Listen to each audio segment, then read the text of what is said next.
Welcome back to the BCD radio show here on WEEI. Remember, you can chime in anytime. Our phone line is 1-800-337-8888.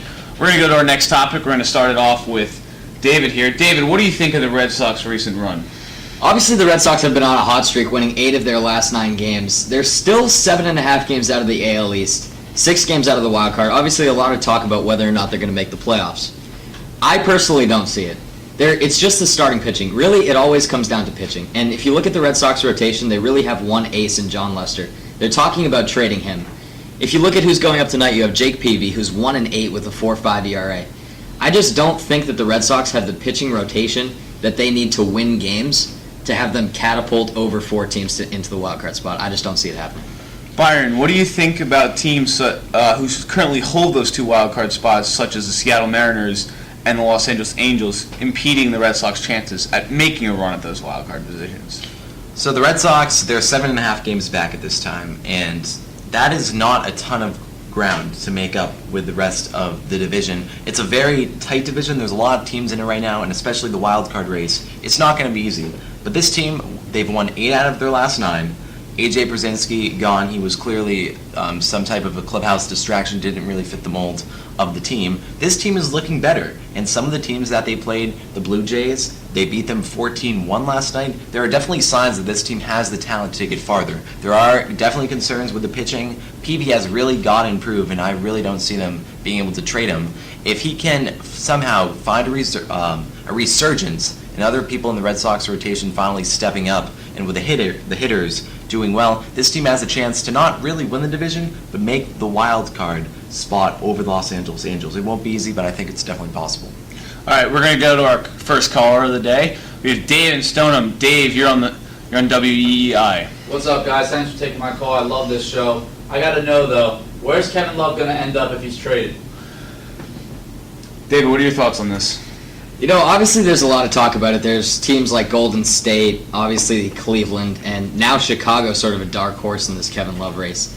If I'm talking about best deals for the Timberwolves, I think it's going to be the Cavaliers getting Wiggins. Obviously Wiggins was just signed to a 2-year deal, so they can't trade him for 30 days. But if you're the Timberwolves, you're trying to get him to Cleveland, I think, because Andrew Wiggins, in my opinion, is going to be a superstar. But if I'm talking about what I actually think is going to happen, I think that the Chicago deal is actually pretty fair, and I could see Chicago getting Kevin Love. Obviously, they need some help down low, and I think Kevin Love could provide that talent that they need. The reported offer that just recently came on a couple hours ago was Jimmy Butler, Taj Gibson, and other assets that we do not know at this point. Byron, do you think that these other offers are going to give the Golden State Warriors pressure to deal Klay Thompson to get Kevin Love? I think the Cleveland Cavaliers deal will pressure the Warriors much more than the Bulls deal. Personally, I feel like the Cleveland Cavaliers deal is the best deal that the Wolves can get for Kevin Love. Andrew Wiggins is the #1 overall pick. Clearly a ton of potential for the future, can be a star in the next few years if he puts it all together. And I really think that he's the best person you get in that deal.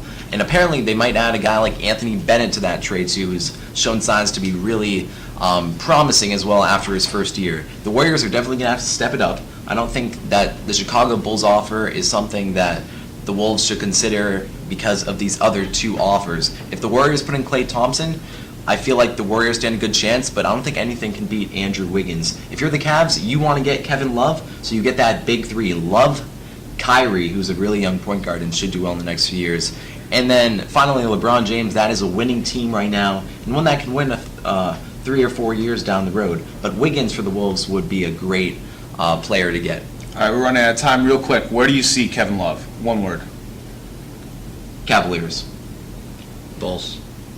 All right, that's all the time we have. We're going to go to a commercial break. Remember, this is the BCD radio show here on WEEI. Byron, CB, and David. Remember, you can chime in anytime. 1-877-337-8888. Back after this.